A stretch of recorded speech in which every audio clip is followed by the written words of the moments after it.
bisa bergantian bacanya ya, karena ini memang natsnya agak panjang. Matius 25 ayat 1 sampai 13. Saya mulainya ayat pertama, nanti di ayat yang terakhir kita bersama-sama. Demikian firman Tuhan. Gadis-gadis yang bijaksana dan gadis-gadis yang bodoh. Pada waktu itu hal kerajaan sorga seumpama 10 gadis yang mengambil pelitanya dan pergi menyongsong mempelai laki-laki. 5 di antaranya bodoh dan 5 bijaksana. Gadis-gadis yang bodoh itu membawa pelitanya tetapi tidak membawa minyak. Sedangkan gadis-gadis yang bijaksana itu membawa pelitanya dan juga minyak dalam kulit-kulit mereka. Tetapi karena mempelai itu lama tidak datang-datang juga, mengantuklah mereka semua lalu tertidur. Waktu tengah malam terdengarlah suara orang berseru, mempelai datang, sok-soklah dia.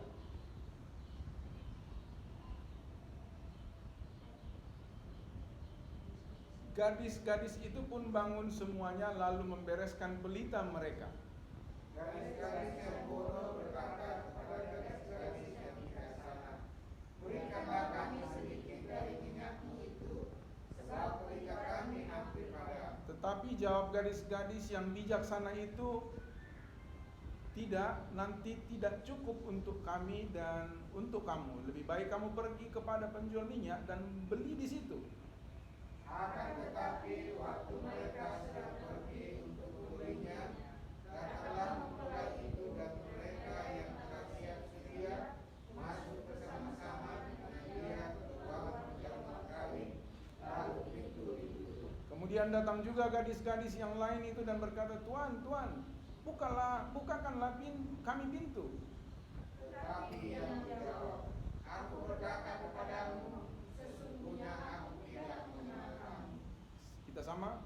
Karena itu berjaga-jagalah, sebab kamu tidak tahu akan hari maupun akan saatnya.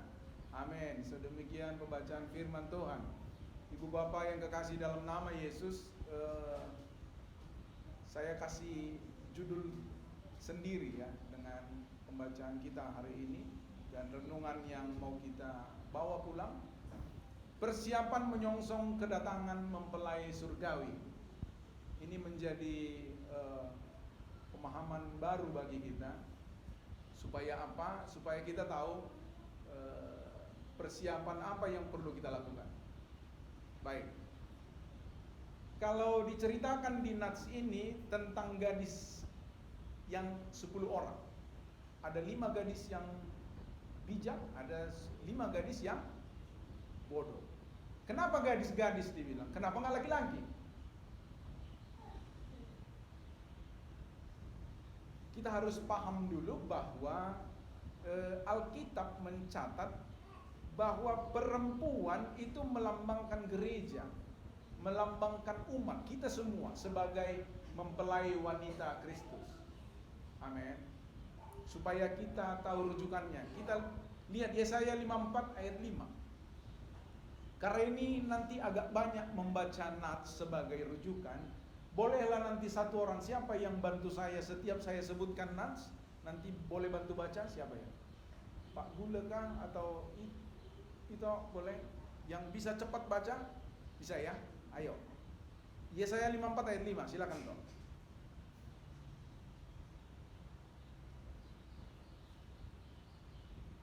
Sebab yang menjadi suamimu ialah dia yang menjadikan engkau.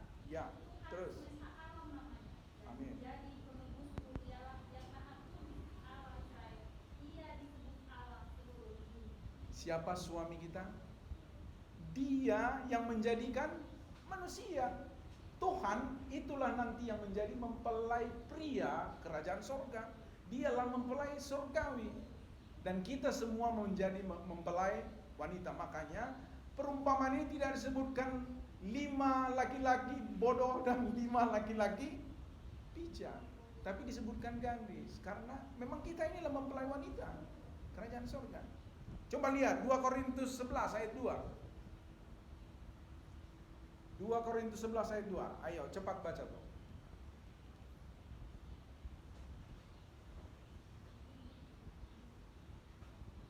Sebab aku cemburu Amin. Aku telah memperkenankan kamu kepada satu laki-laki untuk membawa kamu sebagai perawan suci kepada Kristus. Lihat ya. Karena Allah itu Allah pencemburu. Karena apa? Karena dia maunya cuma kita lah pasangannya. Jangan ada yang lain menjadi pasangan kita. Jelas ya, bahwa kitalah semua mempelai wanita surga. Baik. Minyak dan lampu ini melambangkan kesiapan di dalam kehidupan keseharian. Minyak pada zaman itu berasal dari buah zaitun, dan itu digunakan baik untuk penerangan maupun untuk bahan bakar waktu memasak, kemudian juga menjadi bahan untuk gorengan mungkin ya. Pada masa itu belum ada minyak sawit waktu itu. Waktu itu dari minyak zaitun. Kemudian ada penafsir yang mengatakan bahwa minyak di dalam pelita itu gambaran Roh Kudus yang tinggal di dalam kita, sehingga kita tetap bisa hidup ketika dituntun oleh Roh Kudus melalui firman-Nya. Mazmur 119 ayat 105. Mazmur 119 ayat 105. Kita mau lihat bahwa bagaimana firman itu menjadi penerang di dalam kehidupan kita. Ayo silakan. Firman-Mu itu pelita bagi kakiku dan Amin. terang bagi jalanku. Firman-Mu pelita bagi kakiku, terang bagi jalanku. Amin. Ya. Nah, kita sekarang lihat gambaran 5 gadis bodoh. Sebenarnya siapa sih mereka? Ini mewakili orang yang sedang menanti kedatangan Kristus, tetapi mereka tidak memiliki persiapan. Karena apa? Ya karena mereka menganggap ya kalau udah bawa pelita ya cukuplah. Kalaupun kita menantikan kedatangannya ya santai saja. Artinya kalaupun nanti datang mempelai itu, ini sebenarnya kelima perempuan bodoh dan kelima perempuan bijak, mereka adalah kalau misalnya zaman sekarang apa ya, kayak pagar ayu, pagar ayu untuk menyambut kedatangan mempelai pria. Nah, mereka juga gambaran orang-orang yang selama ini melayani. 5 gadis bodoh, mereka juga adalah orang-orang yang terlibat di dalam pelayanan, terlibat juga ketika menyampaikan, seperti saya menyampaikan firman Tuhan. Orang yang berkhotbah itu bagian dari mereka juga. Ada orang yang berdoa dan menyembuhkan orang yang sakit, itu juga bagian dari mereka. Ada juga orang yang membaptis orang di dalam nama Bapa, Putra dan Roh Kudus, itu juga bagian dari mereka. Namun mereka tidak melekat di dalam Tuhan. Mereka melayani ya sekedar melayani. Mereka tidak ginosko, itu dalam bahasa Yunani-nya. Mereka tidak ginosko dengan Tuhan, tidak ginosko dengan Allah, tidak melekat. Sehingga jangan nanti kita seperti itu. Firman Tuhan katakan apa? Orang yang berseru Tuhan, Tuhan, Tuhan, bukan itu yang masuk ke dalam kerajaan surga. Amin. Coba kita lihat Matius 7 ayat 21 mulai bolehlah. 21 mulai sampai 23. Matius 7 ayat 21 sampai 23. Apa katanya di sana?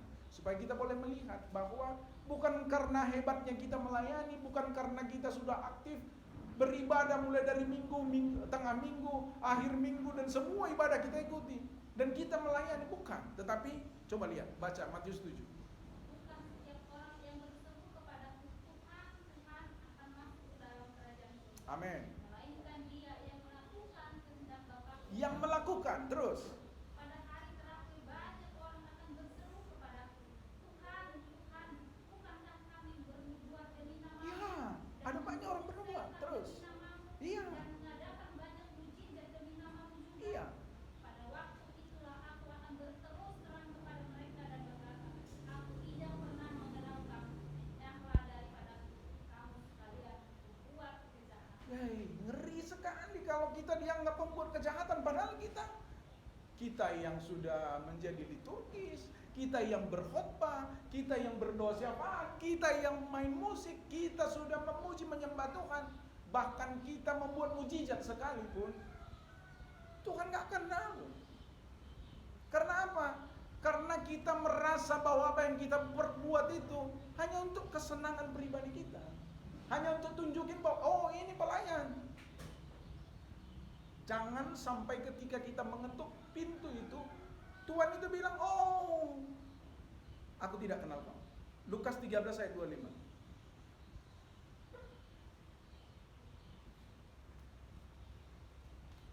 Tidak, kataku kepadamu, tetapi jikalau kamu tidak bertobat, kamu semua akan binasa atas cara demikian.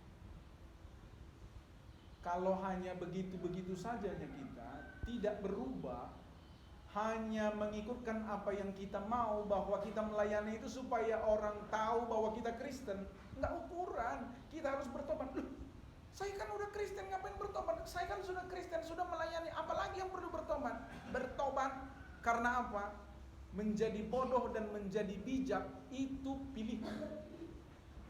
Di dalam nats ini tidak dikatakan gadis yang takut Tuhan dengan gadis yang tidak takut Tuhan, bukan. Tetapi gadis yang bodoh dan gadis yang bijak. Maka bertobatlah. Jangan sampai pintu ditutup. Kalau pintu ditutup bunyinya apa? Jelek gitu ya, atau apa? Duar gitu ya. Oh enggak ya. Kalau ini pintu yang ditutup itu bunyinya begini. To be late. Terlambat sudah. Lagu duniawi ada itu ya. Terlambat sudah kau datang padaku. Tapi bukan itu. Tapi ini sekarang urusannya kau terlambat. Nggak guna kau lagi datang. Pintu sudah ditutup. Karena apa? Karena kita nggak tahu. Siapa yang tahu sekarang kapan dia datang? Hanya makanan dan minumannya yang pernah dituliskan expired date ya toh ya. Pernah lihat ciki atau minyak goreng atau apa, kan ditulis kecil itu di bawah expired date, artinya tanggal kadaluarsa. Kemudian minuman juga ada itu tanggal kadaluarsa, artinya itu nggak bisa dipakai lagi. Tapi kalau kedatangan Tuhan tidak pernah ditulis. Coba buka Alkitab mulai dari Kejadian sampai Wahyu, pernah nggak ditulis bahwa Tuhan Yesus akan datang kedua kalinya tanggal 12 November 2030? Ada ditulis? Nggak ada. Kita nggak tahu. Aku tahu kan hari esok, namun langkahku tegap, bukan surya ku harapkan, karena surya kan lenyap. Oh tiada ku gelisah, ayo sama-sama. Oh tiada ku gelisah akan masa menjelang, akan masa menjelang, ku berjalan serta Yesus, maka hatiku tenang, maka hatiku.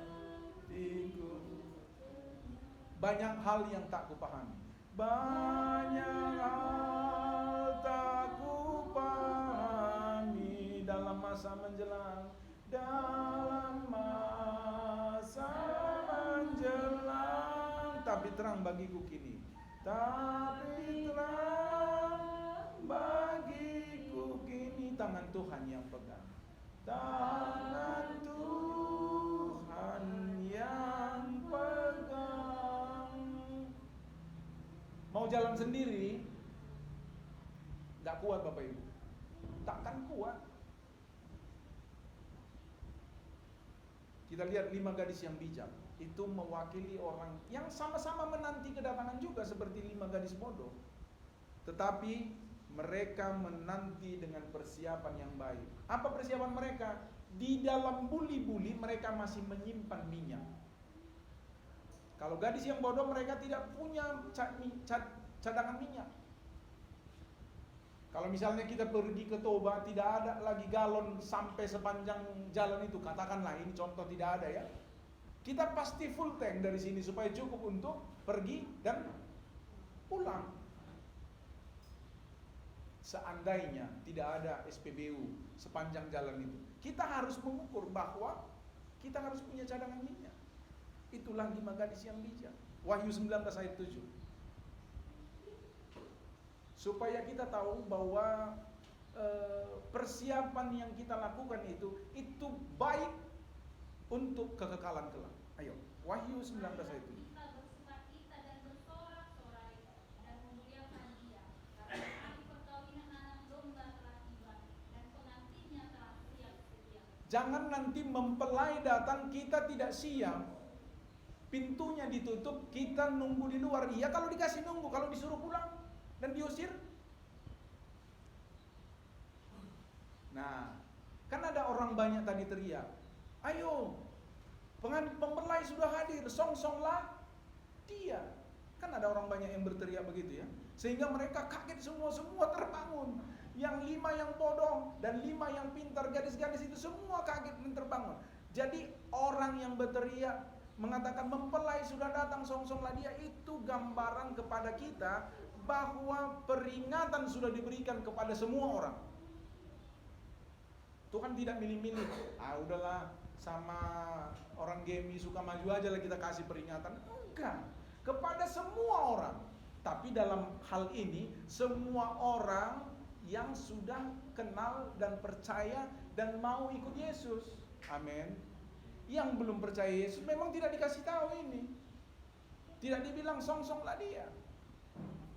Karena ini urusan menanti kedatangan Yesus yang kedua kali. Jika orang bijak berperkara dengan orang bodoh ini mengamuk dan tertawa sehingga tak ada ketenangan. Itu kata pengamsal di Amsal 29 ayat 9. Karena apa? Orang bodoh umumnya itu lebih banyak urusan duniawi, urusan ketenangan dan kemauan serta kenyamanan hidupnya saja. Amsal 29 ayat 11. Apa katanya? Orang berbau melampiaskan seluruh amarah. Iya, marahnya Orang saja. bijak akhirnya meredakan. Iya. Itulah yang membedakan kita. Nah, mempelai itu sendiri itu adalah gambaran Kristus. Jelas ya. Mempelai itu tadi sudah kita tahu, dia gambaran Kristus yang akan datang kedua kalinya. Yang kita tidak tahu kapan. Kedatangannya juga untuk menghakimi. Jangan memandang bahwa kedatangan Yesus yang kedua kali untuk kasih kita lagi kesempatan untuk bertobat. Tidak. Pertobatannya itu sekarang, bukan besok, bukan nanti. Tetapi sekarang. Karena apa? Yesus datang yang kedua kali itu dia tidak meminta lagi, tanya sama kita lagi, udah bertobat kau? Enggak. Dia langsung hakimi. Nah, disinilah kita membutuhkan sebuah keintiman dengan Tuhan. Saya kasih tahu, memang saya agak lompat-lompat ini memberikan pemahamannya, tapi kita harus bisa memahami nanti bahwa poin pentingnya di dalam persiapan itu apa, ya. Memang saya terkesan kayak lompat-lompat ya, lompat sana, lompat sini, tidak. Memang saya tidak secara eksposisi sekarang ya, tetapi saya mau kasih gambaran supaya kita tahu bahwa penantian itu sangat penting. Kesiapan itu jauh lebih penting. Keintiman dengan Tuhan menjadi hal penting dalam sebuah penantian. Karena apa? Karena kita tidak tahu kapan masanya Yesus datang. Mungkin kita kenal Tuhan, tapi jangan sampai Tuhan gak kenal kita. Amin. Memang sejak kita dilahirkan, Tuhan masih di kandungan pun dia udah tahu. Mazmur 113, Mazmur 139 ayat 13. Sebenarnya kita ini sudah diketahui Tuhan, bahkan di dalam kandungan pun Tuhan tahu kita siapa. Mazmur 139 ayat 13. Sebab Engkaulah yang membentuk buah pinggangku, menenun aku dalam kandungan. Lihat ya. Tuhan tahu siapa kita sebenarnya. Hanya saja jangan pengenalan kita akan Tuhan hanya sekedar pengenalan. Supaya apa? Supaya jangan nanti di masa penghakiman Tuhan bilang, aku gak kenal kamu. Aku tahu kau, tapi aku tidak kenal kau. Dalam arti, aku tidak pernah lihat imanmu yang benar. Amin. Sebenarnya kita semua paham penderitaan Yesus, kematian Yesus, dia dikubur, lalu bangkit dan naik ke sorga. Sebenarnya dia ke sana itu menyediakan tempat bagi kita. Amin. Beruntunglah Bapak Ibu dan saya punya Allah seperti dia. Yesus yang mau mengorbankan dirinya supaya apa? Supaya kita selamat. Hanya saja, sudahkah kita kerjakan keselamatan itu? Seperti Rasul Paulus ingatkan kepada jemaat di Filipi. Kerjakan keselamatan itu supaya apa? Supaya kita juga benar menjadi pewaris kerajaan sorga. Amin. Yohanes 14 ayat 3.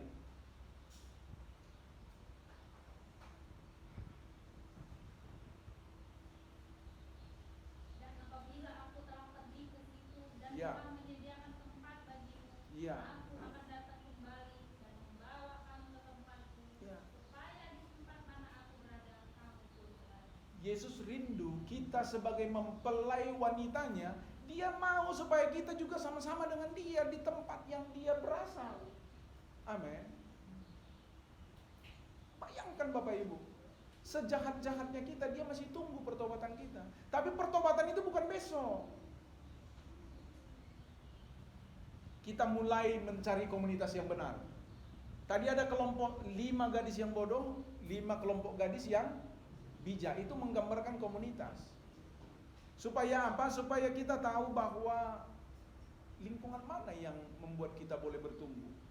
Lingkungan mana yang membuat kita berubah untuk menghasilkan buah. Kalau memang lingkungan kita lingkungan 5 gadis bodoh, ya ini oke, kita masih tetap melayani, pelayanan tetap jalan, penyembahan masih ada, tetapi gosip pun nggak tinggal. Kira-kira gitu ya.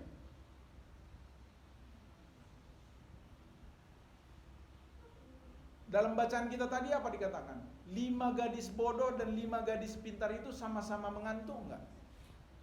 Iya, sama-sama mengantuk. Ketika mereka mengantuk, saking lamanya mempelai itu tidak datang-datang, sama-sama mereka tidur.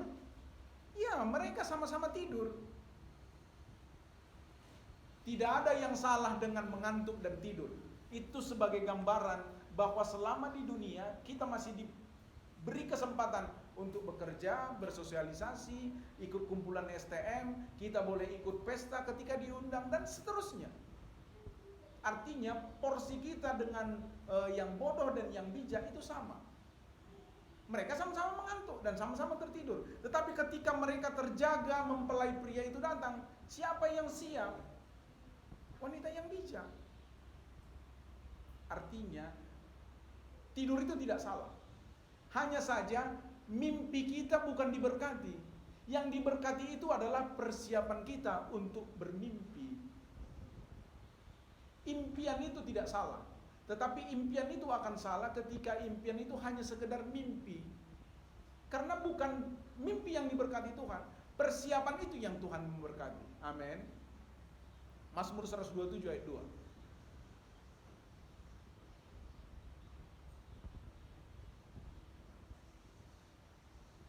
Sia-sialah kamu bangun pagi-pagi dan duduk sampai jauh malam, dan makan roti yang diperoleh dengan susah payah, sebab Ia memberikannya kepada yang dicintainya pada waktu tidur. Ya, ternyata Tuhan memberkati pada waktu tidur. Berarti bukan tidurnya yang salah, mimpinya yang salah, mimpinya yang tidak diberkati, karena dia tidak punya persiapan untuk itu.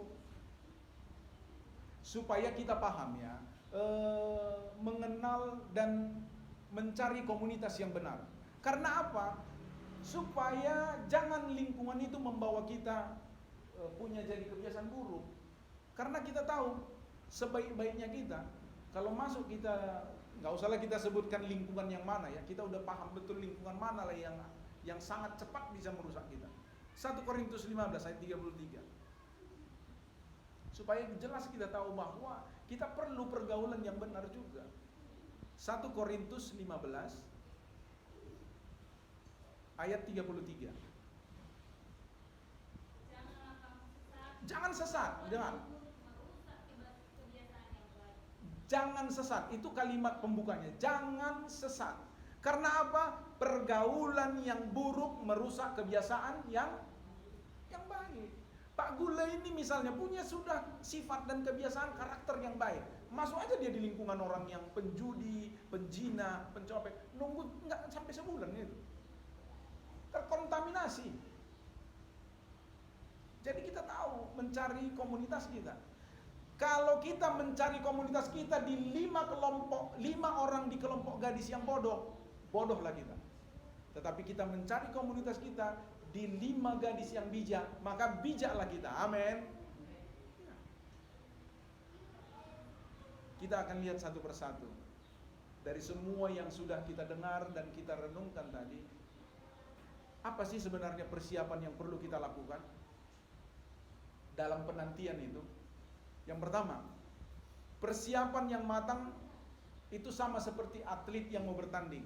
Apa bisa kita tanding tinju, tapi kita cuma makan, tidur, minum susu, tapi gak pernah latihan? Itulah namanya persiapan. Persiapannya tidak cukup hanya makan yang bergizi, tapi juga harus perlu latihan fisik. Kemudian yang kedua, kita harus mengenal Tuhan, dan itu baik. Tetapi dikenal Tuhan itu jauh lebih baik. Bagaimana caranya dikenal Tuhan? Bertobat. Tinggalkan kebiasaan buruk, jauhi komunitas yang tidak baik. Amin. Yang ketiga, buatlah hubungan kita intim dengan Tuhan. Kenapa saya katakan hubungan yang intim? Dari mana kita bisa tahu perilaku istri kita? Dari mana kita bisa tahu dengan perilaku suami kita kalau kita tidak pernah intim? Karena kita berhubungan erat selalu, maka kita tahu dia tahu kita. Kalau kita tidak intim dengan Tuhan, dari mana Tuhan kenal siapa kita? Tidak bisa. Walaupun dia tahu, bahkan ketika masih di kandungan dia tahu, tetapi tidak akan dikenalnya kalau kita tidak mau intim dengan dia. Caranya apa? Gak mungkinlah kita bilang kita mau intim dengan Tuhan, tapi baca Alkitabnya tunggu hari Minggu. Itu pun kalau kita disuruh baca epistel. Atau kalau pagi-pagi ada orang yang chat di grup, dikirim nats, itu pun sambil lalu itu. Kolose 3:23. Jika kamu berbuat, perbuatlah segala sesuatu seperti untuk Tuhan, jangan seperti untuk manusia. Oh, imaju itu sih gitu ya. Kira-kira kalau pemahaman kita tentang Tuhan hanya sekedar baca sekali-sekali, itu pun kalau ingat, kira-kira Tuhan mau kenal kita nggak? Itulah dulu kita tanya, itulah dulu kita jawab. Bagaimana kita memelihara keintiman dengan Tuhan? Kalau baca Alkitabnya ini sekali seminggu waktu ibadah. Syukur-syukur ibadahnya masih baik. Karena ada yang beribadah itu dalam setahun mungkin hanya 2 kali ya. Sekali dia ibadah waktu Natal. Yang kedua dia ibadah waktu Paskah. Makanya disebut dia jemaat napas. Karena waktu Natal dia ibadahnya cuma sekali, waktu Paskah dia ibadahnya sekali, maka singkatannya lebih panjang disebut napas satu-satu.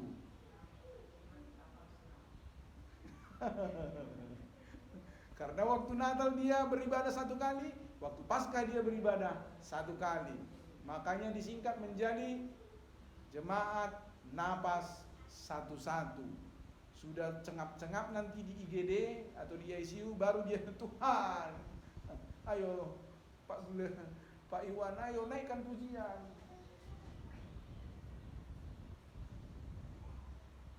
Baru dia minta, ayo kita bernyanyi, ayo kita menyembah Tuhan. Tapi waktu dia sehat nggak kepengen dia memuji Tuhan. Bahkan dianggapnya apalah itu, sudahlah, banyak kali lah lagu-lagumu itu katanya. Dianggapnya sebuah keanehan. Itulah yang saya bilang tadi, pilih komunitas yang sehat. Ada banyak orang yang menguasai firman. Artinya waktu dia berkhotbah misalnya, berapi-api, berair-air, dan berpasir-pasir, disitulah semua ya. Hebat dia. Dan ayat-ayat juga dia banyak hafal, luar biasa. Menguasai firman, tetapi tidak dikuasai firman. Amin. Ada banyak sekali pengkhotbah, ada banyak sekali orang yang masa hidupnya, semasa pelayanannya hebat menguasai firman, hebat hafal ayat, dan semua perbuatan-perbuatannya seolah-olah rohani, tetapi dia tidak dikuasai firman. Hanya menguasai firman. Kemudian tadi kita sudah sebutkan, memilih komunitas yang tepat. Itu akan membawa kebaikan dan juga mempengaruhi kehidupan kita. Amin. Kemudian yang terakhir, kan waktu mempelai datang, si gadis-gadis bodoh ini kan bilang sama yang pintar, bagilah minyakmu sedikit. Ada nggak dimintanya? Karena ini lampu kami udah mau padam. Kan gadis bisa bilang, janganlah, kau beli aja sana tempat penjual minyak, nanti nggak cukup untuk kami, untuk kalian lagi, macam mana membaginya itu, nggak cukup nanti katanya. Artinya apa? Si 5 gadis bijak bukan pelit. Jangan menganggap, itulah kan orang Gemi suka maju itu, masa awak mau minta didoakan saja, nggak bisa, pelit kali. Itu bukan persoalan pelit atau tidak pelit. Tetapi apa? Poin pentingnya di situ. Ingat, imanmu sendiri yang menyelamatkanmu, bukan iman orang lain. Amin. Dari mana jalannya kau diterima Tuhan di dalam pengakuanmu? Ketika kau sakit, kau nggak berdoa, tapi orang lain kau bilang, tolonglah Mang, doakan aku ya Mang, udah berat kan sakitku ini. Kau pernah berdoa? Jangan minta orang lain berdoa, tetapi kau tidak berdoa. Apa tadi katanya? Imanmu lah yang menyelamatkanmu, bukan iman orang lain yang menyelamatkanmu. Supaya jelaslah pemahaman kita, di dalam penantian itu dibutuhkan keintiman supaya apa? Iman kita tetap bertumbuh di dalam Tuhan. Amin. Jangan pernah biarkan memilih komunitas 5 gadis yang bodoh. Karena kita adalah bagian dari 5 gadis yang bijak. Tuhan Yesus memberkati. Kita berdoa. Terima kasih Tuhan, firman-Mu sudah hamba seberangkan dan hantarkan bagi umat-Mu. Kami yang mendengarkan diberkati untuk menjadi berkat, dan dalam kehidupan kami boleh memilih komunitas yang baik. Kami bertumbuh di dalam iman percaya yang sungguh. Kami berubah untuk menghasilkan buah, dan dimanapun kami berada boleh menjadi berkat bagi banyak orang. Terima kasih Tuhan, dan Kau memberkati seluruh umat-Mu, jemaat Tuhan di Gemi Sukamaju. Apapun yang menjadi pergumulan mereka, apapun yang menjadi tanggung jawab mereka, apapun yang menjadi kerinduan mereka. Dan bila mereka ada yang sakit pada saat ini, kami tidak tahu Tuhan apa penyakit mereka. Dia mungkin ada duduk bersama kami dengan saat ini. Tuhan, Engkau tumpangkan tangan-Mu, jamah tubuhnya, berikan pemulihan. Kami tahu Tuhan, di hatinya yang paling dalam, dia menginginkan kesembuhan itu Tuhan. Tapi jauh daripada itu, jauh lebih penting keselamatan daripada kesembuhan. Namun Tuhan, jangan Kau luputkan dia dari kesusahan-kesusahan. Jangan Kau luputkan dia dari keinginan yang tidak terjawab oleh karena penderitaan, karena sakit penyakit. Engkau teguhkan, Engkau kuatkan dia Bapa. Dimanapun dia berada saat ini, apapun sakitnya, Engkau Allah penyembuh. Engkau Jehovah Rafa. Engkau jamah tubuhnya, Engkau pulihkan dalam nama Yesus. Sembuhlah dia. Kami berdoa untuk jemaat Tuhan Secara khusus buat anak-anak di masa pendidikan mereka, di masa pertumbuhan mereka. Engkau berkati mereka menjadi anak kebanggaan bagi keluarga dan anak yang menyenangkan Tuhan. Bagi jemaatmu di tempat ini, di dalam pekerjaan dan usahanya, diberkatilah usaha mereka yang dikerjakan oleh tangan mereka, sehingga berlimpah-limpah berkat Tuhan atas keluarga ini. Terpujilah Allah kami yang hidup di dalam Kristus Yesus. Hamba-Mu sudah selesai, tetapi kasih Tuhan tidak akan pernah selesai. Tetap menuntun dan menolong kehidupan kami hari lepas hari. Di dalam dan demi nama Yesus Engkau berkehendak Bapa. Haleluya. Amin.